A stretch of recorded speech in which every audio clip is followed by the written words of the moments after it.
Vayan y den fruto, y su fruto permanezca. Aleluya, aleluya.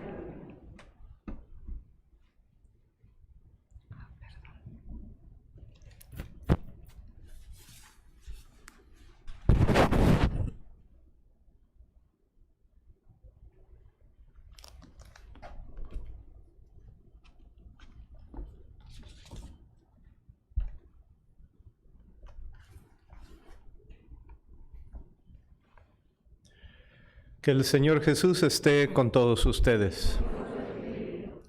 Lectura y proclamación del Santo Evangelio según San Mateo.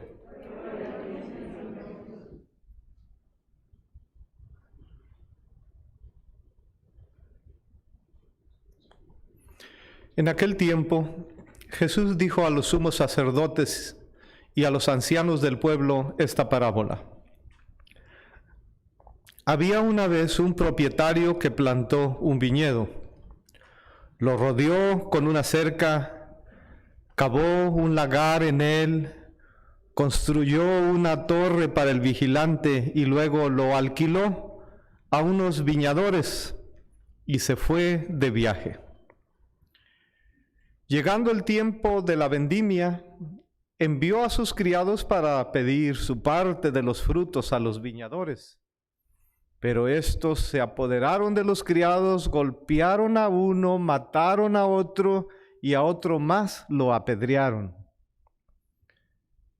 Envió de nuevo a otros criados, en mayor número que los primeros, y los trataron del mismo modo. Por último, les mandó a su propio hijo, pensando, a mi hijo lo respetarán. Pero cuando los viñadores lo vieron, se dijeron unos a otros, este es el heredero, vamos a matarlo y nos quedaremos con su herencia. Le echaron mano, lo sacaron del viñedo y lo mataron. Ahora díganme, cuando vuelva el dueño del viñedo, ¿qué hará con esos viñadores?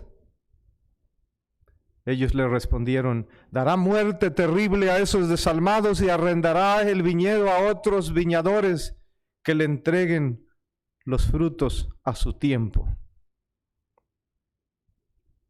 Entonces Jesús les dijo, ¿no han leído nunca en las Escrituras que la piedra que desecharon los constructores es ahora la piedra angular? Esto es obra del Señor y es un prodigio admirable. Por esta razón les digo que les será quitado a ustedes el reino de Dios y se le dará a un pueblo que produzca sus frutos. Palabra del Señor.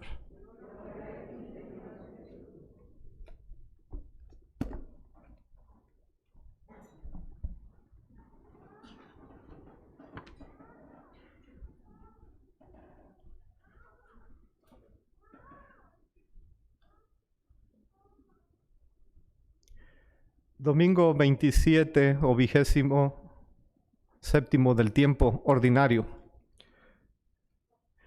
Un poquito enojado Dios, ¿verdad? Y quise hacer el tono de voz, ¿verdad? Las diferentes tonalidades para mostrar un poquito la secuencia y la dinámica de la lectura tan bonita y tan poética, ¿no?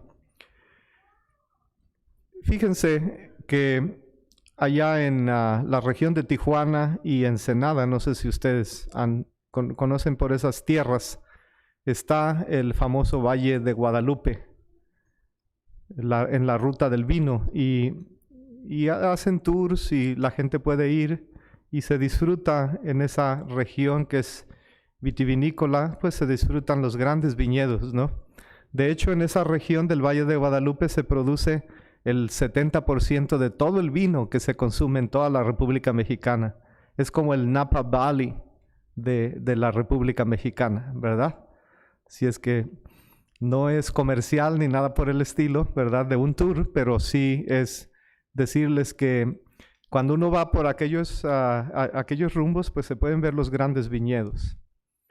Y uno se pone a pensar todo el trabajo que hacen los trabajadores cuando llega el momento de la cosecha y todo lo que tienen que hacer para producir un buen vino, ¿no? Y qué desgracia si un día alguien que invirtió tanto dinero en esos viñedos se da cuenta de que sus plantitas producieron frutos amargos. Hace 8 días reflexionábamos que un hombre tenía 2 hijos, que uno era bueno y uno era malo, y les pidió un favor de ir a trabajar a su viña. Uno dijo que sí y no fue, y otro dijo que no y sí fue. Era un mensaje muy bonito.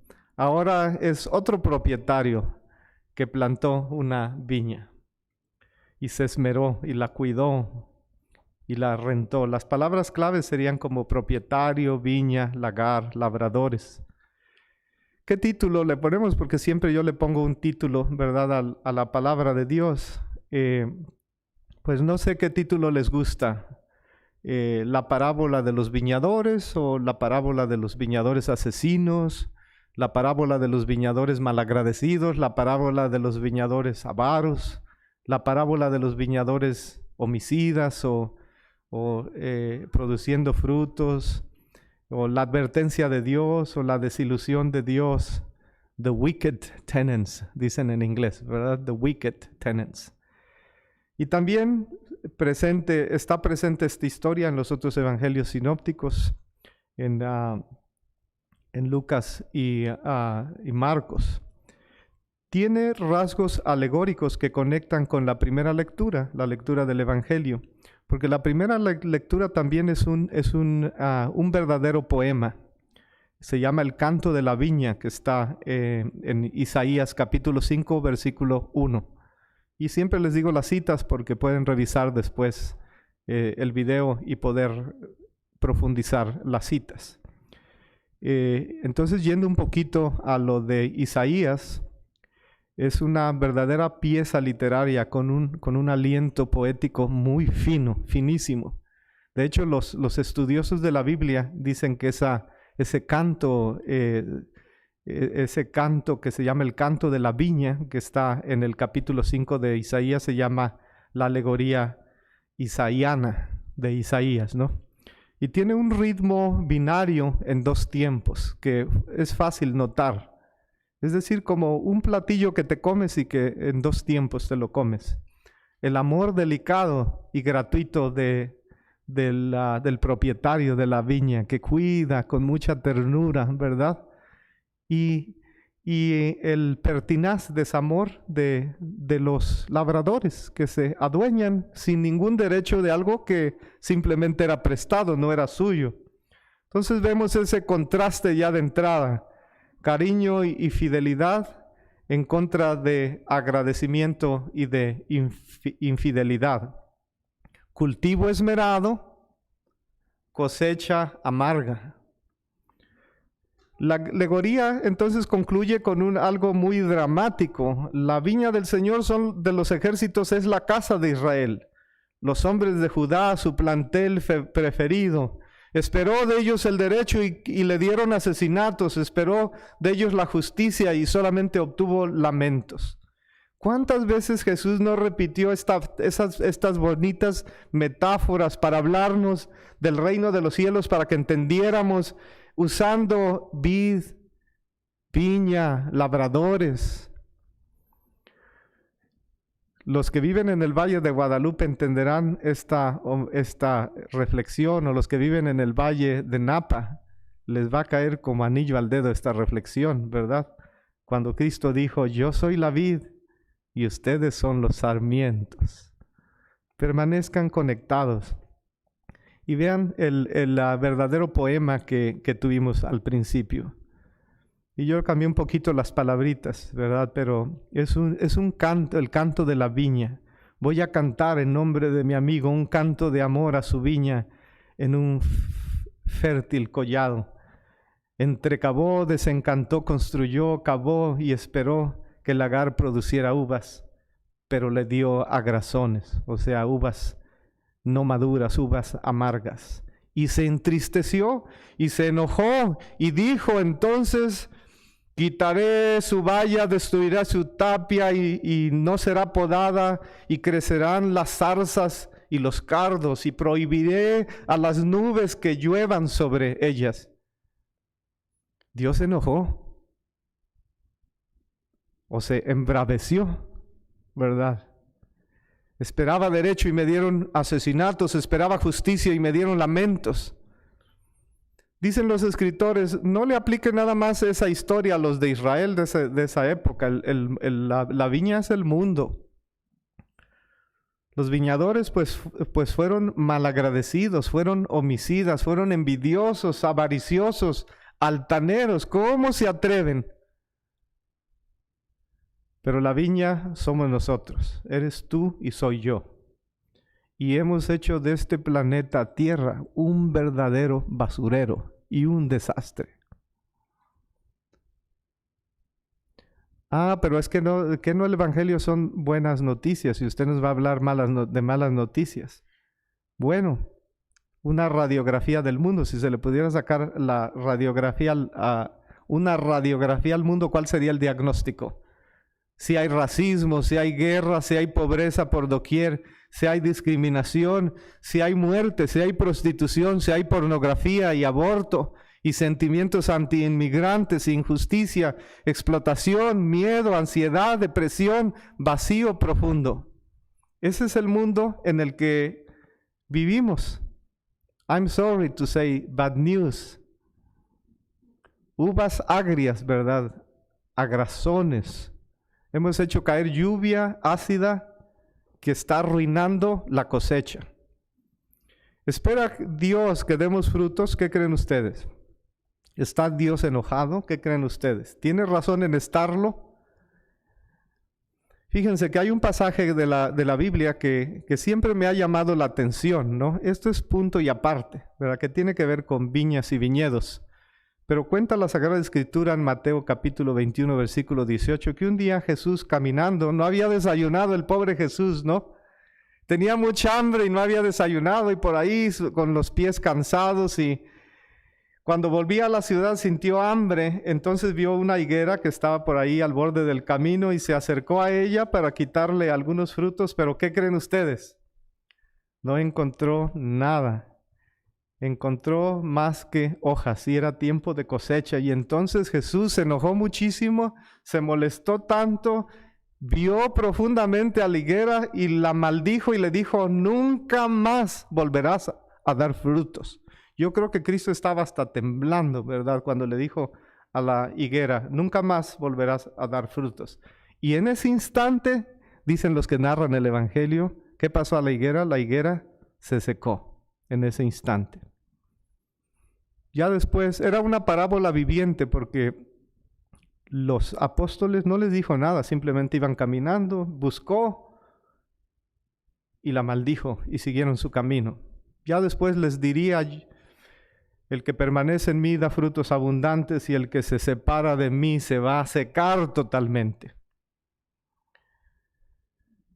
Bueno, pero yo sí tengo buenas noticias que contarles, y van a ver que si les buscamos aquí a la palabra de Dios, le encontramos, ¿verdad? Porque dice el Evangelio, si vamos un poquito al Evangelio, que sí, Padre, suena muy dramático ese Evangelio, ¿no?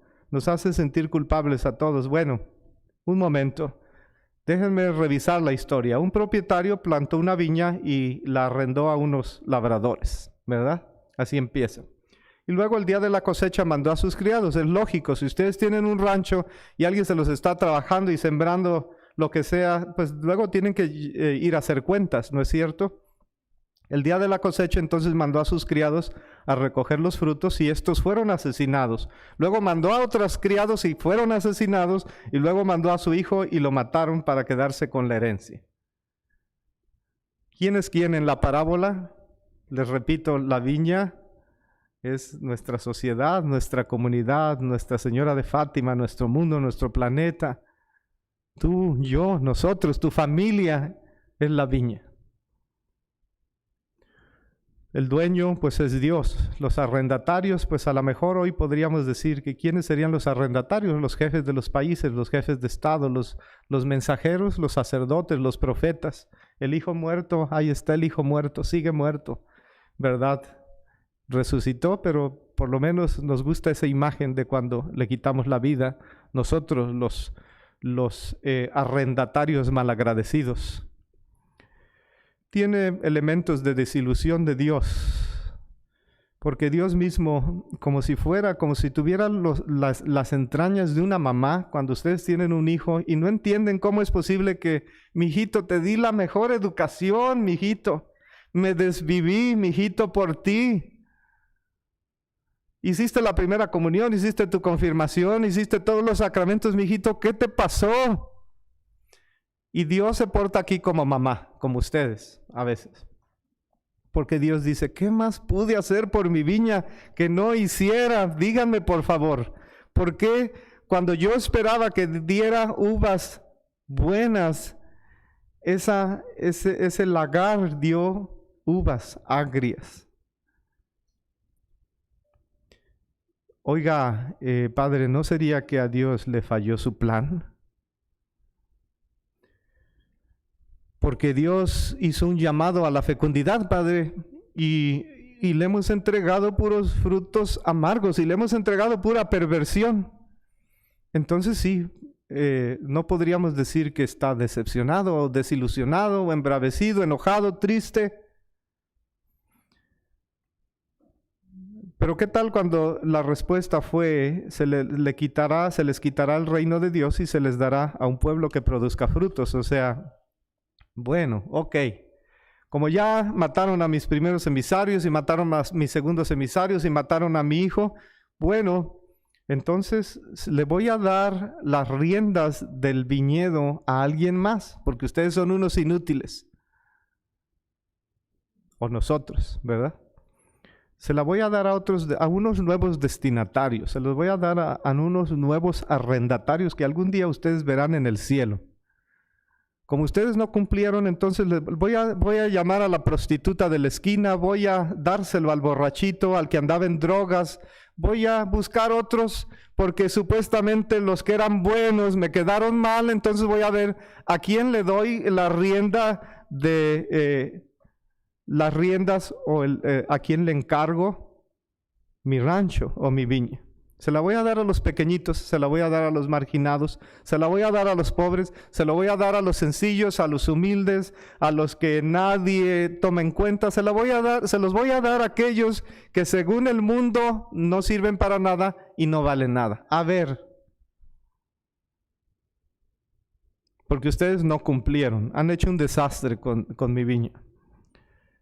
Y les voy a decir una cosa, sí, mataron a mi hijo, pero la piedra que los arquitectos, la piedra que desecharon los arquitectos, ahora se va a convertir la piedra angular. Si creían ustedes que por haber matado a mi hijo se iba a acabar la historia, pues les voy a contar una nueva noticia.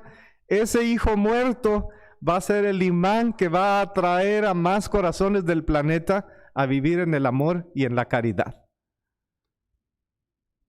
No hay que darle un aplauso a Dios, ¿verdad? O sea, tendríamos que darle un aplauso a Dios porque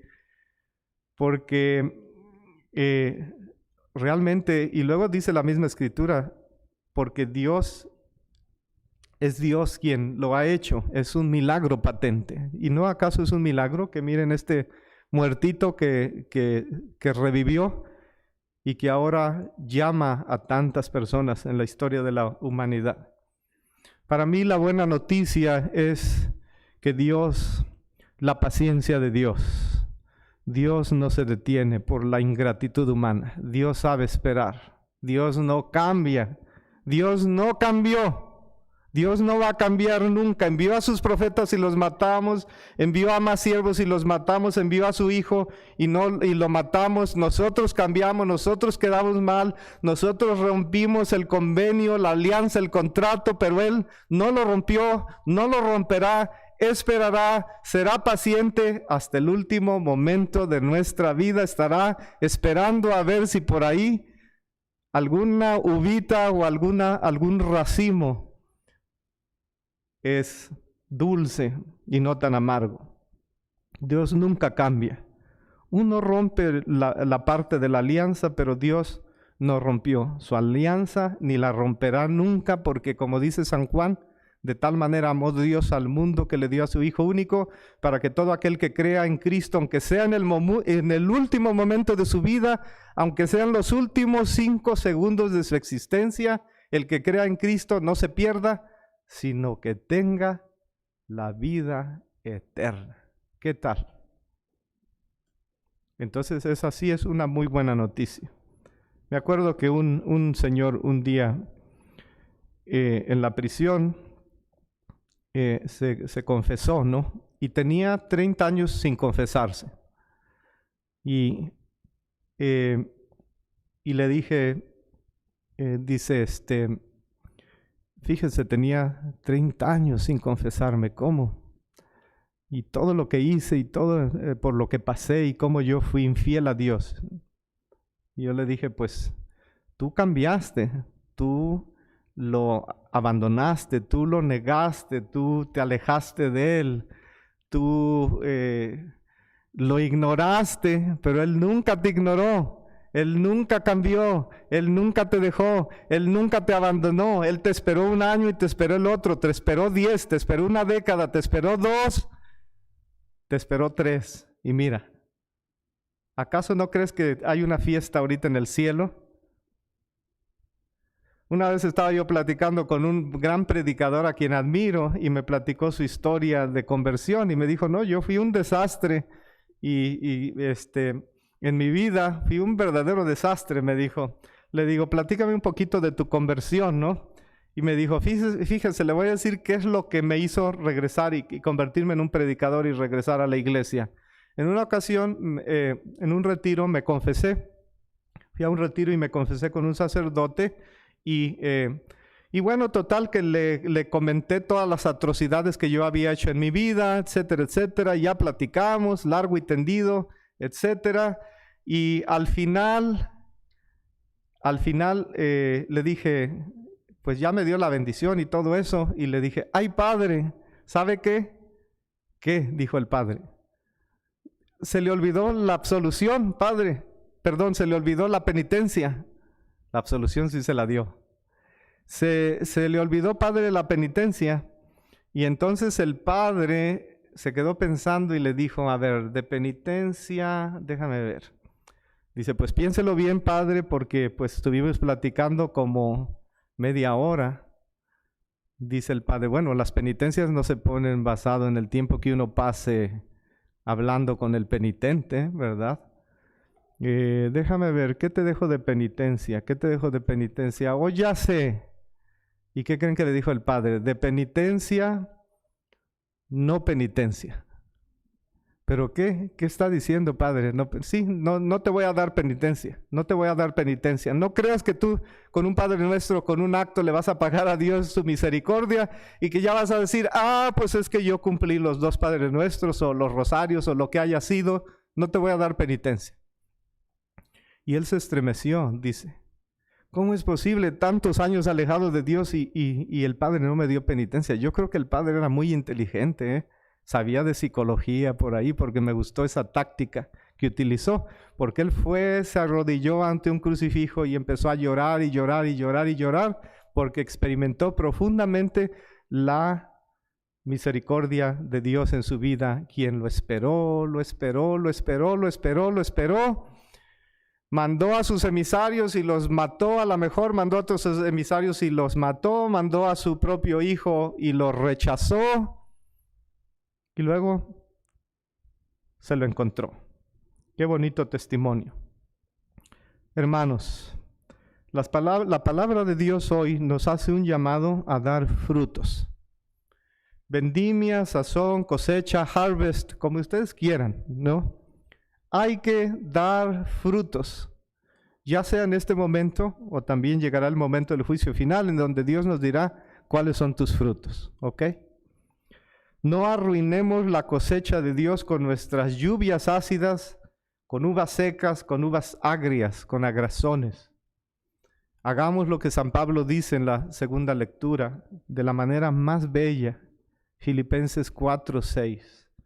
Todo lo que es noble, todo lo que es justo, todo lo que es verdadero, puro, laudable, ténganlo siempre en cuenta. Todo lo que aprendan, todo lo que oigan, todo lo que reciben y todo lo que vean, por favor, practíquenlo. Porque si lo hacen, el Dios de la paz estará siempre con ustedes. Amén.